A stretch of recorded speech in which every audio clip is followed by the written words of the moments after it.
número 4. A leitura vai ser um pouco extensa, mas gostaria que você acompanhasse junto comigo.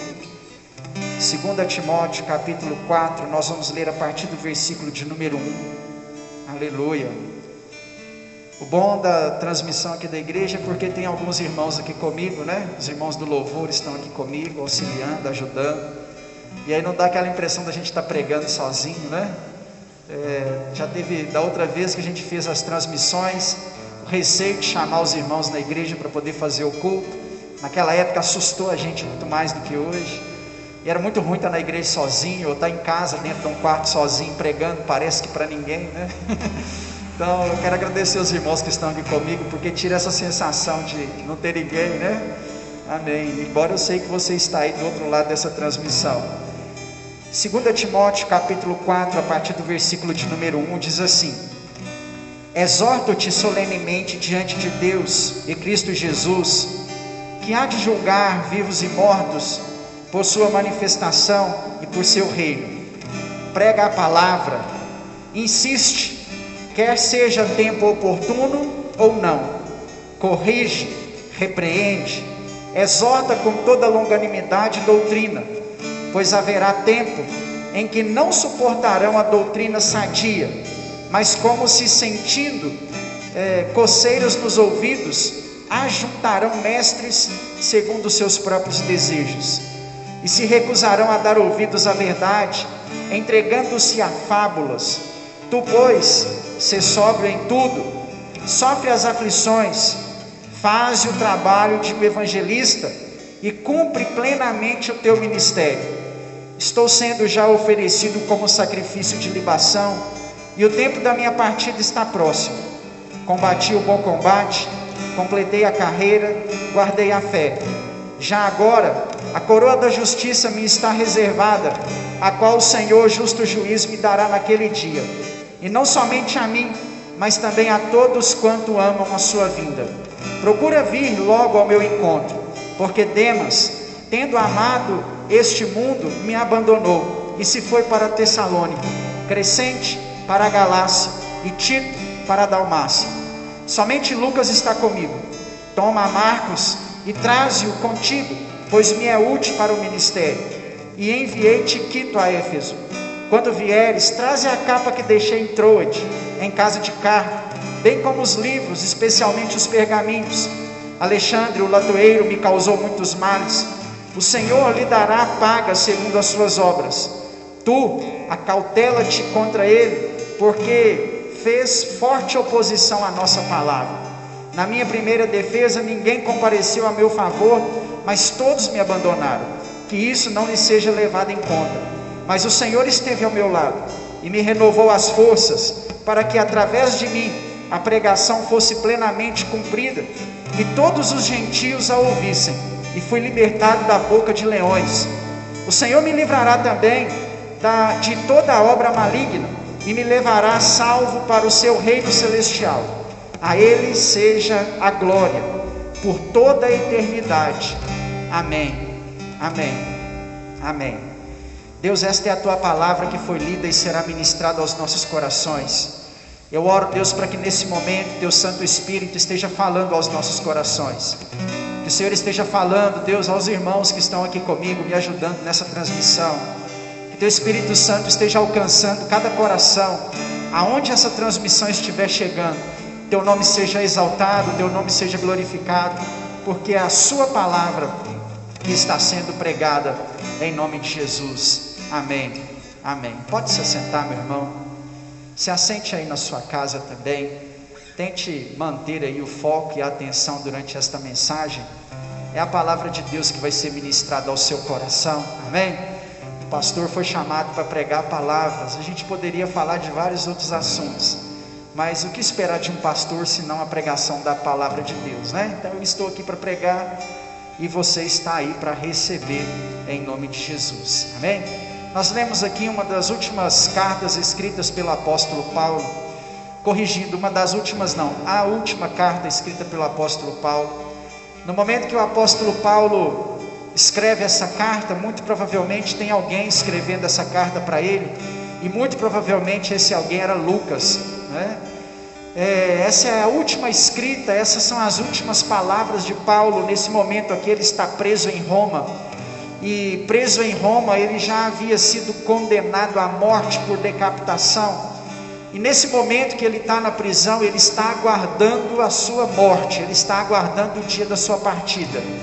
Após o julgamento era para que a morte de Paulo acontecesse de forma muito rápida, porém alguns historiadores concluem que ao ser lançado na prisão, ele se tornou amigo do carcereiro, e esse carcereiro muito provavelmente tentou estender ao máximo o tempo de prisão de Paulo até o dia que ele fosse morto, por ter se tornado amigo dele, né? Isso foi uma provisão divina sobre a vida de Paulo e sobre a vida da igreja, porque nesses 2 anos que ele permanece preso em Roma, ou pelo menos sob escolta militar, porque alguns concordam que ele os últimos dias passou na casa dele em Roma. O carcereiro era tão amigo dele que deixou ele embora para casa, e lá de sua casa ele escreveu também algumas cartas e passou os seus últimos dias. Isso foi bom porque muitas cartas foram escritas nesse período, e a igreja estava numa crescente muito grande. Os apóstolos já tinham sido martirizados, e Paulo era ainda um dos últimos expoentes no meio deles. Então a igreja necessitava de uma certa orientação, e essa orientação aconteceu nesses 2 anos que Paulo esteve preso em Roma. E numa dessas orientações nós temos a carta ao jovem pastor de Éfeso, a Timóteo, que é um rapaz novo, foi enviado para lá pelo próprio apóstolo Paulo, que restaurou aquela igreja num determinado momento de sua vida. E quem está falando nessa carta aqui já não é mais aquele jovem com todo o vigor que enfrentava leões, naufrágios, prisões por amor ao evangelho.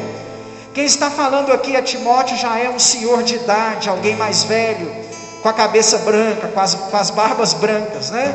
Alguém que já tem um tempo de vida, alguém que já viveu certas experiências, alguém que já alcançou uma certa maturidade espiritual também diante do Senhor.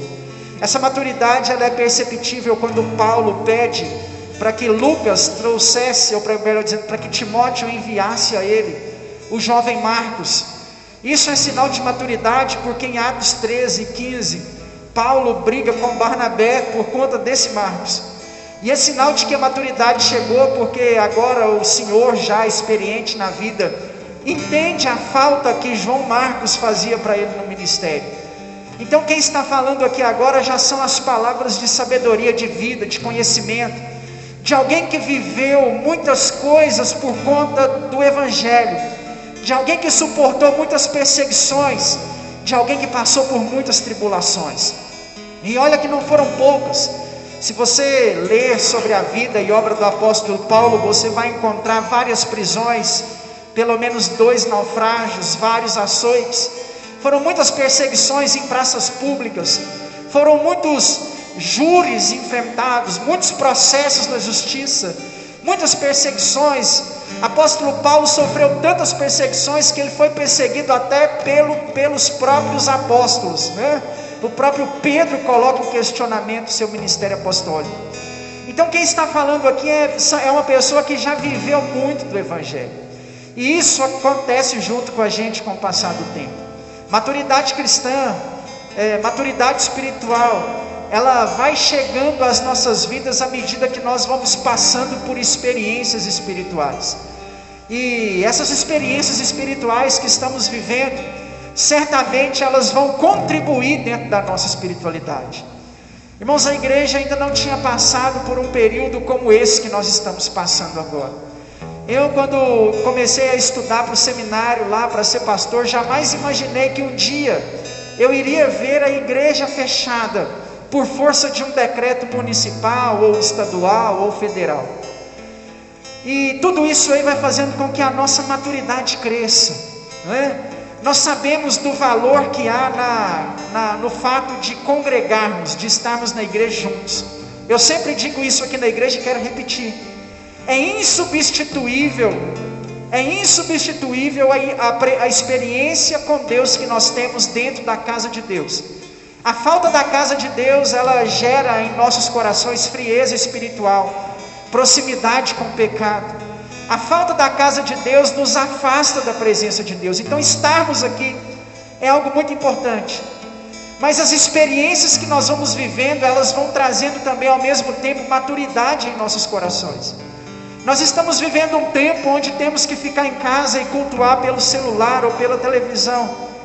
E até isso precisa gerar maturidade em nosso coração. Nós precisamos nesse momento difícil achar forças para buscar o nosso Deus, mesmo à distância. Isso se chama maturidade espiritual. Se enquanto a igreja está fechada, você consegue na sua casa orar, buscar ao Senhor, porque embora há uma bênção específica sobre a casa de Deus, a adoração precisa ser feita em todo lugar. Foi a resposta que Jesus deu àquela mulher lá em João capítulo 4, a mulher samaritana. Ela perguntou para o Senhor: Senhor, aonde adorar? No Monte Gerezim, como adoram os meus pais samaritanos, ou no templo, como adoram vocês judeus? E Jesus disse para ela: nem em Gerezim, nem no templo, mas Deus está à procura de adoradores que o adorem em espírito e em verdade. Se você consegue adorar a Deus aí da sua casa, na frente da sua televisão, se você consegue adorar a Deus na sua casa aí na frente desse celular, se você consegue manter a sua integridade, se você consegue se manter de pé, se você está conseguindo vencer o pecado, nesse tempo onde nós estamos distantes, significa que a maturidade cristã está chegando para você, e que você já consegue servir a Deus independente de qualquer situação, ou independente de qualquer circunstância que aconteça. É claro, irmãos, abro parênteses, que isso não pode ser para sempre. Nós não poderemos ficar para sempre nas nossas casas, porque há uma bênção sobre a congregação. Os olhos do Senhor estão sobre este lugar, os ouvidos do Senhor atentos à oração que se fizer neste lugar. Nem sempre que você ora no seu quarto, talvez Deus vai estar lá para te ouvir, não, né? Por quê? Porque às vezes a sua vida vai estar em pecado, talvez vai ter algo te separando da presença de Deus, talvez aquele momento ali vai ser mais um momento ritualístico do que um momento espiritual. Isso não quer dizer que o seu quarto não vale nada, muito pelo contrário. Jesus disse que o nosso quarto vale muito mais do que algumas outras coisas que nós damos valor relacionado à oração. Mas você tem que aprender uma coisa: só existe um lugar, biblicamente falando, onde Deus escuta, ouve, os ouvidos dele, os olhos dele estão abertos quando nós oramos. E esse lugar é sobre a sua casa, é sobre a sua igreja. A pessoa pode entrar aqui em pecado, a pessoa pode vir para cá com a vida toda miserável, ele pode vir para cá totalmente contaminado pelo pecado.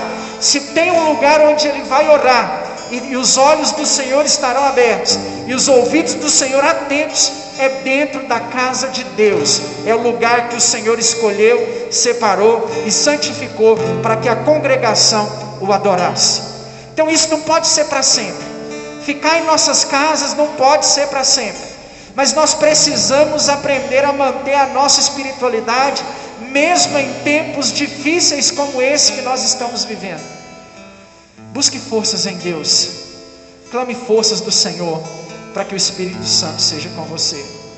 A fala do apóstolo Paulo aqui é uma fala de saudade, uma fala onde ele está sentindo falta de algumas coisas. E embora tem só uma semana, né, que nós nos reunimos como igreja, eu também já sinto falta de algumas coisas, né?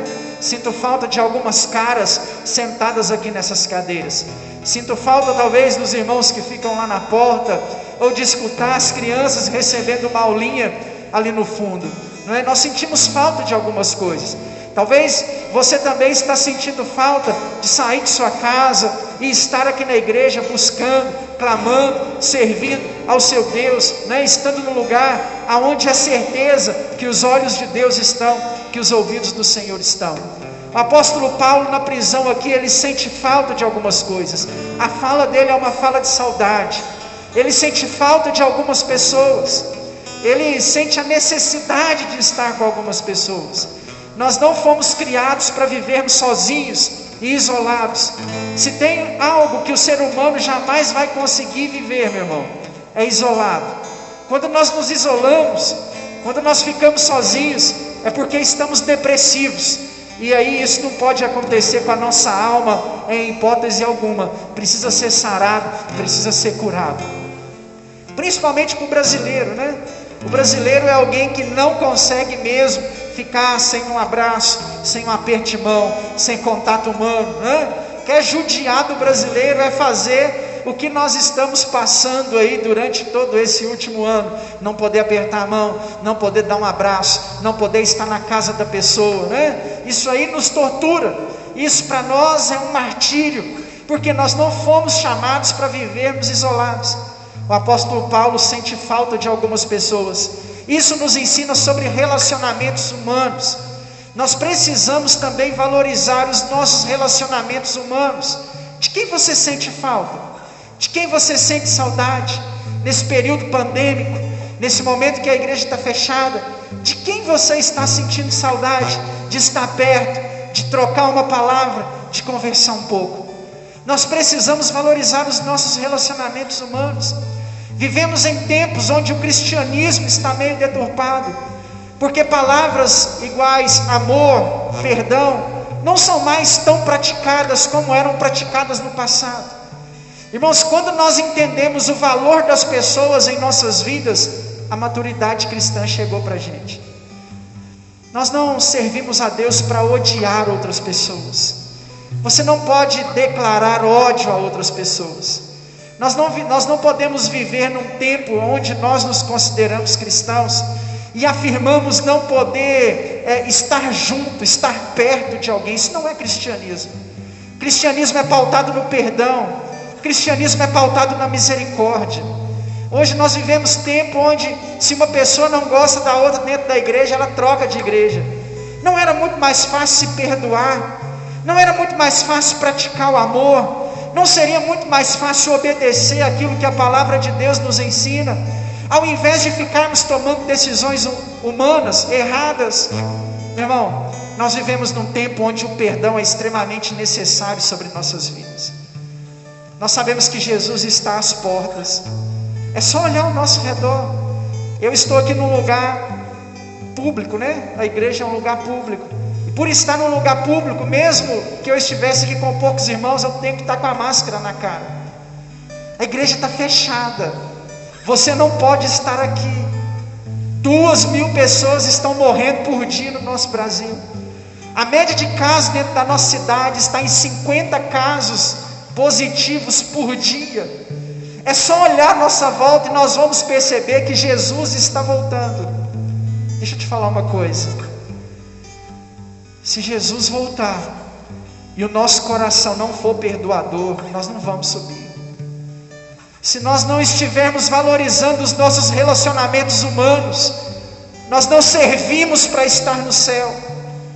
Porque o evangelho não é crescer financeiramente, o evangelho não é prosperar, o evangelho não é enriquecer, o evangelho não é só fazer o seu negócio vender mais.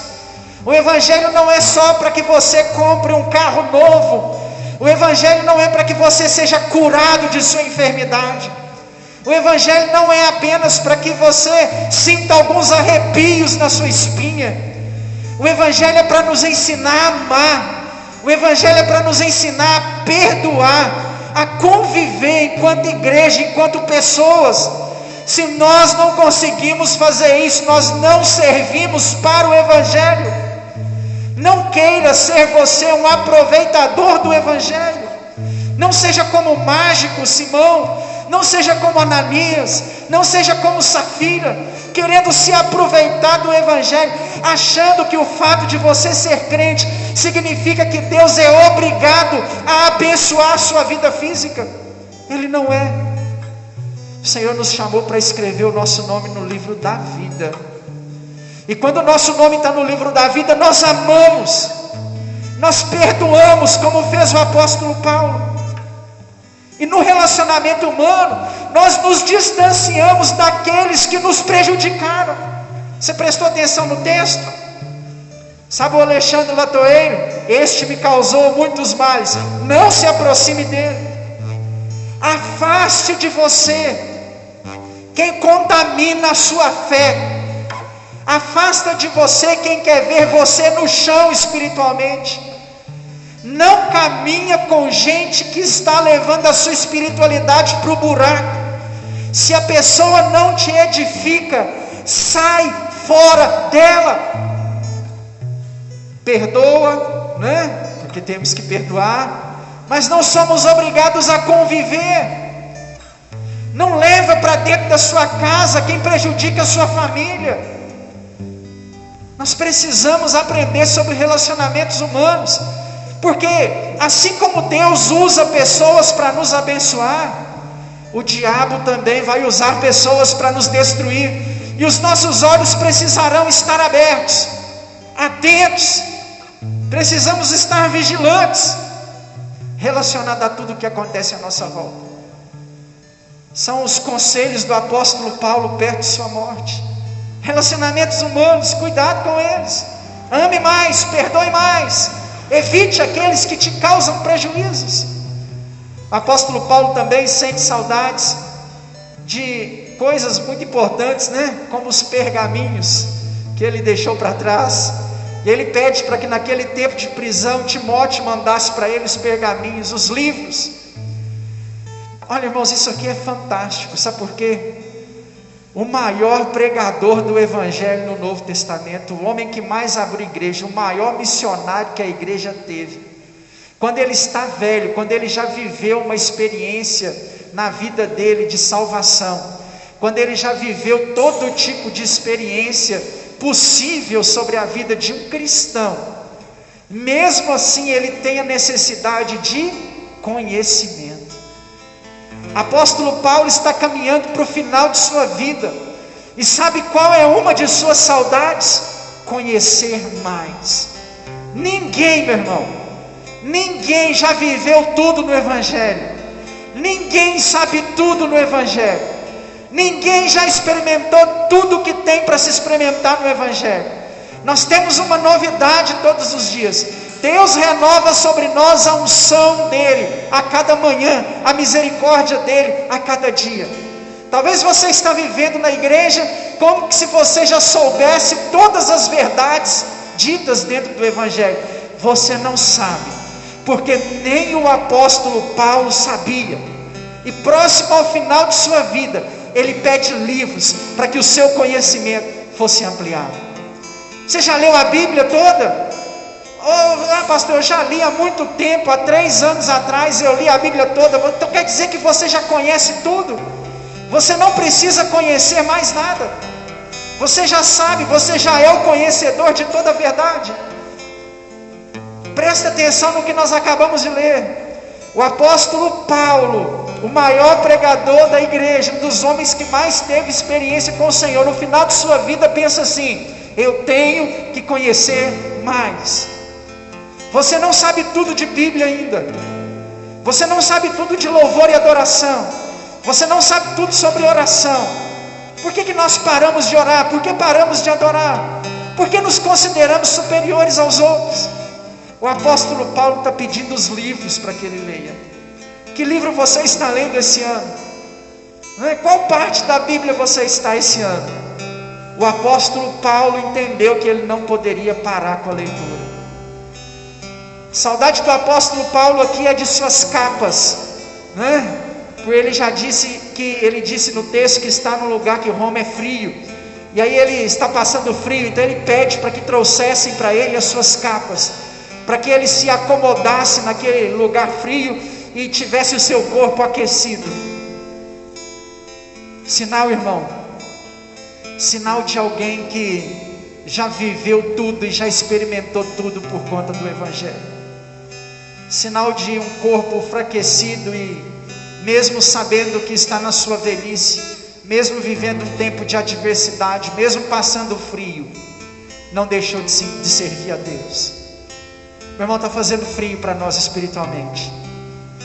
Está fazendo frio para nós espiritualmente. Nós vivemos um inverno espiritual. Se Jesus não voltar daqui 50 anos, talvez os nossos livros de história vão dizer que este foi um período frio na época da igreja. Esse ano de 2020 foi um ano muito ruim para o Evangelho. O número de batismos foram muito poucos por conta dessa pandemia. A maioria das igrejas voltou com menos pessoas do que tinham na primeira paralisação. quase ninguém se preocupou em visitar uma igreja e abrir o coração para o Senhor. Eu não falo isso só por nós aqui, igreja local, eu falo isso por todas. Os nossos evangelismos estão paralisados há 1 ano, nós vivemos um tempo frio.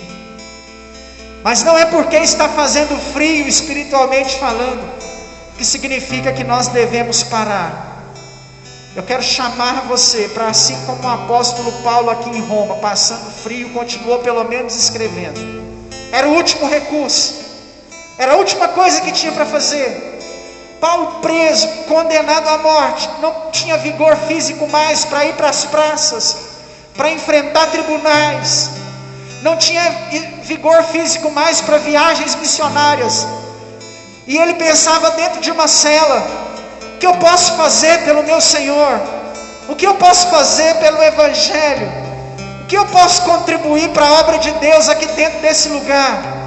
Já sei, eu posso escrever cartas às igrejas com orientações, com estudos bíblicos, eu posso orientar os pastores, eu posso fazer alguma coisa. As cartas do apóstolo Paulo em Roma é o último recurso na tentativa de servir a Deus. Ei, meu irmão, está fazendo frio lá fora, mas você não pode parar de servir a Deus em hipótese nenhuma. Escreva cartas, escreva textos no Facebook, faça lives no Instagram, mas não deixe de servir a Deus. A obra de Deus, ela não pode parar. Nós precisamos alcançar essa intensidade de a todo momento pensarmos assim: o que eu posso contribuir? O que eu posso fazer pelo reino de Deus, pela obra de Deus aqui neste lugar? Não para, meu irmão. Eu sei que está frio, mas não use a frieza da onda roxa com desculpa para se ausentar dos caminhos do Senhor. Na outra paralisação a gente viu muito crente assistindo live do Gustavo Lima, do Eduardo Costa, né? Não faz isso, meu irmão. Não deixe esse inverno, não deixe esse tempo frio pegar você. É tempo de nos esforçarmos como o apóstolo Paulo se esforçou. Nesse momento aqui, já com alguma dificuldade visual, conforme alguns outros textos, né, em Gálatas, ele diz que já não estava conseguindo mais ler. Tem alguns momentos até que Paulo está ditando para alguém escrever a carta, e tem um momento em Gálatas que ele pega da pessoa que está escrevendo a carta a pena e escreve assim: eu mesmo vos escrevo ao meu próprio punho, né? Então, irmãos, é um esforço, é o último, a intensidade, é o último recurso. Eu quero chamar você para, assim como o apóstolo Paulo, você dê para Deus o seu último recurso. Você dobre os joelhos aí na sua casa para orar. Você abra mão dessa latinha de cerveja que te seduz. Você abra mão do mundanismo no seu coração, para que amanhã você apregoe um jejum aí na sua casa, ou para que você apregoe um jejum para você mesmo. Eu quero te chamar ao último esforço, para que nesse tempo você estabeleça momentos de leitura bíblica aí na sua casa, para que quarta-feira, meia-noite, você esteja na transmissão orando junto com a gente, buscando ao Senhor e clamando ao Senhor. Vamos dar esse último recurso, para que a nossa saudade, quando a gente ter ela, seja uma saudade de maturidade, seja uma saudade boa e não uma saudade ruim. Qual que é a saudade ruim? A saudade de Paulo é boa. Qual que é a saudade ruim? A de Apocalipse 3. Eu quero voltar ao primeiro amor. A igreja que tem saudade de como ela era, essa é a saudade ruim, porque significa que hoje você está pior do que no primeiro amor. Nós não poderíamos estar piores. Que lá na frente a nossa saudade seja boa, meu irmão. Que lá na frente as nossas lembranças sejam boas. Que nós venhamos dar para Deus até o último momento da nossa intensidade, de estarmos aqui, de servir a Deus, de clamar ao Senhor. A igreja primitiva clamou de sepulcros escondidos da polícia romana. A igreja primitiva clamou de casas trancadas, de cidades fechadas, para que escondidas de Nero, escondidas do poder público da época. Nós precisamos, é tempo de darmos para Deus os nossos últimos recursos, as nossas intensidades. Não espere com que as coisas aconteçam para você. É tempo de buscarmos a Deus. É tempo de cumprirmos o que está em Jeremias 29:13. Buscar-me-eis e me achareis, quando me buscares de todo o vosso coração. É tempo de cumprir Isaías 55:6. Buscai ao Senhor enquanto se pode achar, invocai enquanto está perto. É tempo de Mateus 7:7. Pedi e dá-se-vos-á, batei e abrir-se-vos-á, buscai e achareis. É tempo, meu irmão, de Filipenses 4, levarmos a Deus as nossas necessidades através de súplicas e orações. É tempo de Tessalonicenses 5:17, orar sem cessar. É tempo de Lucas 19:1, e contou-lhes uma parábola sobre o dever de orar sempre sem desanimar. É tempo de buscarmos a Deus, meu irmão. É tempo de estarmos na presença do Senhor mais do que nunca. Faça isso. Quero convidar você nesse momento a orar junto comigo. Se você pode, se coloque de pé aí na sua casa. Vamos clamar ao Senhor. Vamos invocar ao Senhor nesse momento. Ore comigo aí do seu lar. Ore comigo aí da sua casa. Levante suas mãos ao seu Deus. Talvez o pessoal da sua família aí vai achar que você ficou louco. Não tem problema não. O que para nós é loucura, o que para o mundo é loucura, para nós é poder de Deus. É o poder de Deus sobre a sua vida, sobre a sua casa. Ore ao Senhor. Peça ao Espírito Santo de Deus nesse momento força, para que você seja intenso, para que você esteja na presença de Deus, para que a sua fé não se esvaire, para que a sua fé seja fortalecida, seja renovada. Deus, eu oro, Pai, nesse momento, pela vida dos irmãos do louvor que estão aqui comigo, Pai. Toma nas suas mãos, que a tua graça, que o teu amor, que a tua bondade, que a tua fidelidade alcance a vida de cada um na tua presença, e que nós, ó Deus, venhamos permanecer firmes diante do teu altar. Eu oro, Deus, que as pessoas que nos acompanham de seus lares, as pessoas que estão nos assistindo de sua casa, vai ao encontro delas nesse momento com o teu Espírito Santo. Toca, Deus, com a tua graça. Toca, Senhor, com o teu poder. Toca, Senhor, com a tua unção.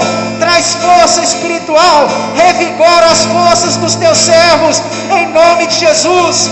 Nós repreendemos toda a artimanha das trevas, todo o pecado, tudo aquilo que não te agrada, e pedimos a Deus, em nome de Jesus, traz fortalecimento espiritual. Renova as forças desse que está abatido. Dá forças a esse que não tem nenhum vigor. Cumpre Isaías 41:11 sobre a vida dos teus servos, em nome de Jesus. Que nós venhamos, ó Deus, viver um tempo intenso. Que nós venhamos, ó Pai, viver um tempo onde te adoramos, em espírito e em verdade, independente do lugar, Pai, que estamos. Oh, aleluia, glória a Deus, aleluia. Santo é o Senhor, santo é o Senhor, aleluia. Abençoe, Deus, a vida dos teus servos. Essa é a nossa oração, em nome de Jesus, em nome de Jesus, amém, amém, glória a Deus. Louvado seja o nome do Senhor, meu irmão, louvado seja o nome do Senhor. Foi uma bênção poder estar com você mesmo à distância, né? Eu não vou poder ler os comentários porque o telefone está virado e a gente está fazendo a filmagem de um aplicativo, aí lá não dá para ler os comentários não, mas eu agradeço aí você que acompanhou essa transmissão, seja pelo YouTube ou pelo Facebook. Que Deus te abençoe e guarda essa palavra aí no seu coração, para que no tempo em que nós vivemos, nós possamos permanecer de pé, servindo ao nosso Deus, em nome de Jesus, amém? Que o Senhor te abençoe e te guarde, que o Senhor resplandeça sobre ti o teu rosto e tenha misericórdia de ti, que sobre ti o Senhor levante o rosto dele e te dê a paz, em nome de Jesus. Deus te abençoe, meu irmão, em nome de Jesus.